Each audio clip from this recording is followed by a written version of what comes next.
शुरुआत आपसे करना चाहेंगे। देखिए, इस तरह का माहौल, इस तरह का मूड आज से 4 दिन पहले नहीं था। एग्जिट पोल आए, उसके बाद थोड़ी सी पार्टी की शुरुआत हुई और अब तो धमाके हो रहे हैं। अविनाश जी, ये बताइए कि क्या करें, जिनको प्रॉफिट हो रहा बाजार में वो क्या करें?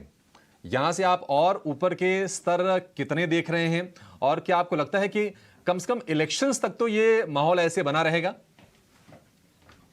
गुड मॉर्निंग अभिषेक। देखिए, मुझे लग रहा है कि बाजार में तेजी का मेन रीजन तो इलेक्शन के रिजल्ट्स है। कोई भी एनालिस्ट ये विजुअलाइज नहीं कर चुका था कि बीजेपी 3-1 से जीतेगी। और यही कारण है कि कल भी बाजार में तेजी थी, आज भी बाजार में तेजी है, क्योंकि सबसे बड़ी बात देखिए, कल एफआईआईज ने भी बहुत मजबूत तरीके से बाइंग की है। और मुझे लग रहा है कि अभी एफआईआई की बाइंग अगर लगातार बढ़ती है तो उससे मार्केट को और मदद मिलेगी। सबसे बड़ी बात, 13 तारीख को जो फेड की मीटिंग है, वहां पे अभी ऐसा माना जा रहा है कि शायद फेड गवर्नर साहब कुछ इंटरेस्ट रेट्स पे बात करेंगे। थोड़ा सा इंटरेस्ट कट्स की बातें भी हो रही है, तो मेरे ख्याल से वो भी एक अच्छा संकेत है। और सबसे बड़ी बात, आज जो अडानी ग्रुप के ऊपर जो आरोप थे, वो पूरी तरह से यूएस गवर्नमेंट ने खारिज कर दिए हैं, तो वो भी एक सेंटिमेंटली पॉजिटिव फैक्टर है। रही बात, मुझे लगता है कि जिन्होंने अच्छा प्रॉफिट कमाया है, थोड़ा सा प्रॉफिट डेफिनेटली प्रॉफिट बुक कर ले, क्योंकि शेयर बाजार में देखिए पेपर प्रॉफिट्स का कुछ मतलब होता नहीं है। आपको कहीं ना कहीं थोड़ा सा कैश फ्लो कन्वर्ट करना ही पड़ता है। तो जिनके पास अच्छे प्रॉफिट्स है, थोड़ा सा कन्वर्ट करके प्रॉफिट बुक करे और बैलेंस क्वांटिटी होल्ड करे, क्योंकि मुझे लग रहा है कि अभी बाजार का जो पॉलिटिकल रिस्क का जो मामला है वो पूरी तरह से सॉल्व हो चुका है। अभी ऐसा कोई बड़ा नेगेटिव सरप्राइज आने की उम्मीद नहीं है। और इलेक्शंस तक हिस्टोरिकली भी हमने देखा है कि मार्केट इलेक्शन के पहले 5-6 महीने पहले अच्छी तरह से चढ़त दिखाते हैं। तो मेरे ख्याल से ये बाय ऑन डिप वाला मार्केट है। कभी भी मार्केट कोई भी कारण से अगर करेक्शन मोड में आता है तो अच्छे क्वालिटी स्टॉक्स आपके पोर्टफोलियो में जरूर ऐड करना चाहिए। आपसे एक राय चाहेंगे आस्क ऑटो पर। कंपनी काफी दमदार है, इसमें कोई दो राय नहीं है। क्लाइंटियल बहुत ही अच्छा है इनका, और जिस सेगमेंट में ऑपरेट करती है वहां पर मतलब इज्जत के साथ नाम इसका लिया जाता है। अगर कोई निवेशक है, हालांकि हमने देखा है कि लिस्टिंग के बाद से बहुत ज्यादा हमने कोई उत्साह शेयर में देखा नहीं, लेकिन अगर समय दें, अगर साल भर 2 साल, तो आपको लगता है कि एक बेहतर वैल्यू साबित होगी इसमें? नॉर्मली इन्वेस्टमेंट में क्या होता है ना कि खराब न्यूज पे आपको अच्छी वैल्यू आइडेंटिफाई करनी होती है। और जो Q2 के नंबर्स आ गए हैं आस्क ऑटो के, वो थोड़े से डिसअपॉइंटिंग थे, क्योंकि जैसे अभी प्रमोटर ने कहा कि इंटरेस्ट कॉस्ट थोड़ा बढ़ गया है, डेप्रिसिएशन बढ़ गया है, प्लस फिक्स कॉस्ट थोड़े एम्प्लॉयज के ऊपर बढ़े। तो ये इनिशियल पेन है उनके प्लांट को चालू होने के पहले। मेरे ख्याल से सेकंड हाफ में होपफुली जब प्लांट पूरी तरह से स्टेबलाइज होगा, तभी वहां से जब रेवेन्यू होगा, तभी आपको मार्जिन में इंप्रूवमेंट देखने को मिलेगा। तो विकल्प बहुत अच्छा है मेरे ख्याल से। जिनको कम से कम 12-15 महीने व्यू लेना है, बहुत ही अच्छा विकल्प है। ऐसे प्राइस पे आपको एंट्री मिल रही है जब मार्केट में थोड़ा सा एक्शन इस स्टॉक में कम है। तो डेफिनेटली इन्वेस्टमेंट ग्रेड वाला स्टॉक है। ऐसे मौके इन्वेस्टर्स को मिस नहीं करने चाहिए, क्योंकि नॉर्मली क्या होता है कि इन्वेस्टर्स तभी शेयर खरीदते हैं जब शेयर मोमेंटम में आता है, तो तभी रिस्क रिवॉर्ड भी काफी कम होता है। लेकिन अभी अगर कोई खरीदता है तो मेरे ख्याल से अच्छी कमाई होगी, प्लस क्वालिटी बिजनेस है, क्वालिटी क्लाइंटल है। और ऑब्वियसली जो कैपेक्स इन्होंने डाला है, इसका रिस्क रिवॉर्ड और एसेट टर्नओवर जब नंबर्स में झलकेगा तो डेफिनेटली इसमें रिलेटिंग होगी। मेरे ख्याल से डेफिनेटली खरीदने लायक स्टॉक है, लेकिन लंबे नजरे से। चलिए, लंबा नज़रिया आपको रखना होगा अगर आस्क ऑटो में फिलहाल रणनीति बनाने के बारे में सोच रहे हैं। कुणाल रामबिया के साथ जुड़ना चाहती हूँ। कुणाल, गुड मॉर्निंग, स्वागत है आपका योर स्टॉक में। और स्पेसिफिक स्टॉक एक्शन पर आपकी राय लें उससे पहले थोड़ा सा बाजार की चाल, और क्योंकि हम ऑटो से जुड़ी कंपनी की हमने बात ही की, आस्क ऑटो की, तो इस पूरे क्षेत्र में आपकी राय भी हम जानना चाहते हैं। देखिए, जिस तरह से हमने त्योहारी आंकड़े आते हुए देखे हैं बिक्री के, वो काफ़ी अच्छे रहे हैं। पिछले साल के मुकाबले लगभग 19-20% तक की ज़्यादा बिक्री होते हुए देखी है हमने। टू व्हीलर सेगमेंट ने बहुत अच्छा किया। अब मैं समझना चाहती हूँ कि जनवरी से अगर कीमतें बढ़ने वाली है, फिलहाल क्या कोई मौका है इस पूरे क्षेत्र में जो आप भांप पा रहे हैं?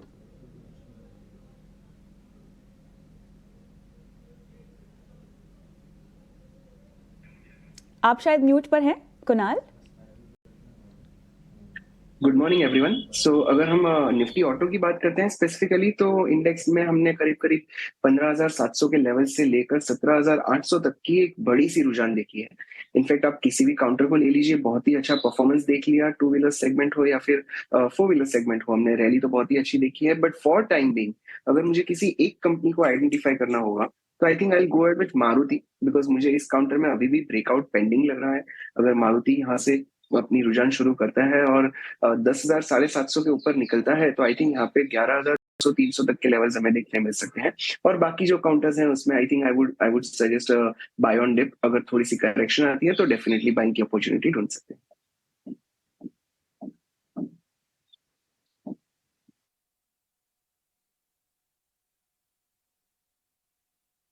यहाँ पर ये आपने राय रखी है, लेकिन दर्शकों के सवाल भी लेने ज़रूरी हैं अब, क्योंकि दर्शकों को इंतज़ार इसी शो के हिस्से का बेसब्री से होता है।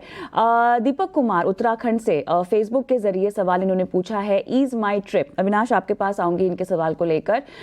इन्होंने खरीदारी 65 के भाव पर की हुई है और जिस तरह से हम इस पूरे क्षेत्र को अब देख रहे हैं, ईज माई ट्रिप आपको इस पूरे सेक्टर में कैसा लगता है? देखिए, दिसंबर का महीना है और लोग जो है घूमने फिरने भी निकलेंगे। ये ट्रैवल टूरिज्म, रेस्टोरेंट्स, इस पूरे क्षेत्र को लेकर आपकी राय, और साथ ही इस माई ट्रिप में अब क्या करना चाहिए हमारे दर्शक को? दीपक को 65 की इनकी बाइंग है, घाटे में है फिलहाल। हॉस्पिटैलिटी सेक्टर की बात करें तो मुझे लग रहा है कि अभी भी जो टेलविंड्स है वो बहुत पॉजिटिव है। अभी हमारे कंट्री में G20 हो गया था, नवंबर में ये खत्म हो चुका है। उसके बाद वर्ल्ड कप हो गया। मेरे ख्याल से जो इनफ्लो ऑफ टूरिस्ट है और प्लस जिस प्रकार का भी अट्रैक्शन लोगों का आउटसाइड इंडिया जाने का है, तो मेरे ख्याल से जो ट्रैवल रिलेटेड कंपनीज है, स्पेसिफिकली OTAs जैसे ईज माई ट्रिप है, प्लस जो होटल कंपनीज है, मुझे लग रहा है कि काफी अच्छा ग्रोथ पोटेंशियल है अगर आपको अगले 1.5-2 साल की नजरिए से देखना है। रही बात ईज माई ट्रिप की, तो देखिए इन्होंने अच्छी कंपनी खरीदी है, बट थोड़े से ऊपरी लेवल पे खरीदी है। मेरे ख्याल से अगर इनका नजरिया कम से कम साल 1.5 साल का है तो ये इस प्राइस पे जरूर एक्यूमुलेट करे, क्योंकि मुझे लग रहा है कि दिसंबर का क्वार्टर तो बहुत ही स्ट्रांग आएगा।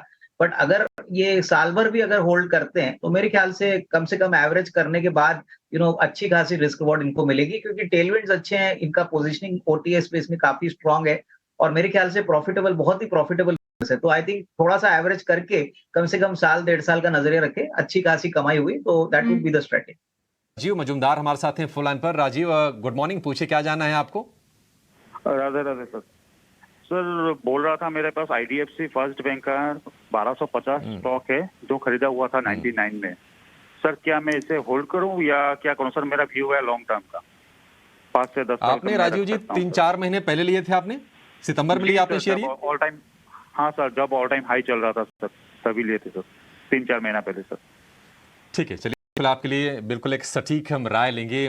फंडामेंटली तो अविनाश जी मजबूत बैंक है, इसमें कोई दो राय नहीं है। कॉर्पोरेट गवर्नेंस के लिहाज से भी बहुत ही क्लीन बैंक है। हालांकि हमने देखा है कि 100 रुपए के भाव तक गया था सितंबर में, वहीं पर राजीव ने लिया, थोड़ा सा शेयर नीचे भी आया, फिर से थोड़ा मोमेंटम दिखा रहा है। निवेशित रहें, समय दें इसको?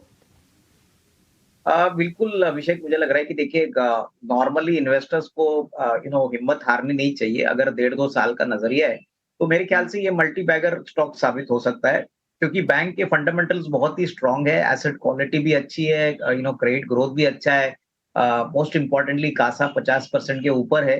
देखिए जब इन्होंने स्टॉक 99 रुपीज में खरीदा है तो 1.5-2 साल के टाइम फ्रेम पे अगर ये फ्रेम रखते हैं तो मेरे ख्याल से यहाँ से भी डबल होने का पोटेंशियल है।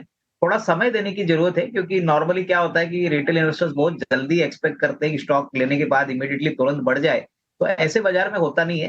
तो करंट प्राइस पे भी मुझे लग रहा है 84 प्राइस चल रहा है 90 का, तो ये अगर एक्यूमुलेट करना चाहते तो और एक्यूमुलेट करिए, लेकिन 1.5-2 साल का टाइम फ्रेम रखिए, तभी एक अच्छा रिस्क रिवॉर्ड इनको मिलेगा। शॉर्ट टर्म में हो सकता है कि थोड़ा सा स्टॉक इनको फ्रस्ट्रेट करे, लेकिन लॉन्ग टर्म में पैसा अच्छा बनेगा।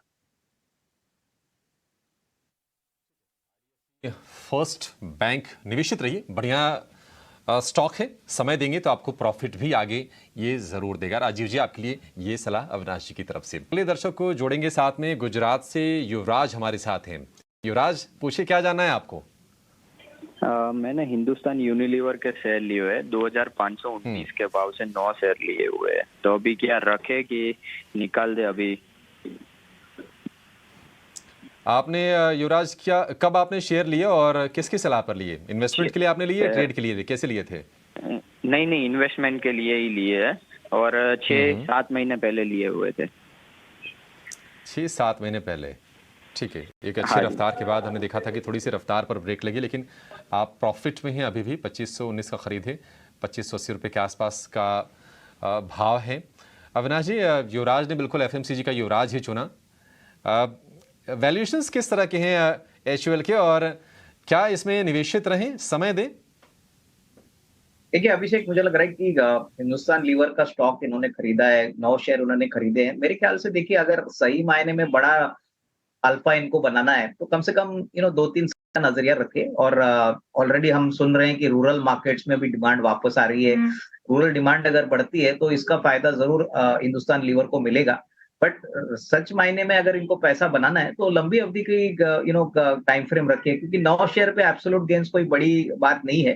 तो मैं चाहूंगा कि इनको अगर ये चाहे तो थोड़ा सा और एक्यूमुलेट करें, लेकिन नजरिया 2-3 साल का रखिए, क्योंकि ऐसे शेयर्स में अगर आप निवेश करते हो तो आपको टाइम फ्रेम सही में लंबा रखना है।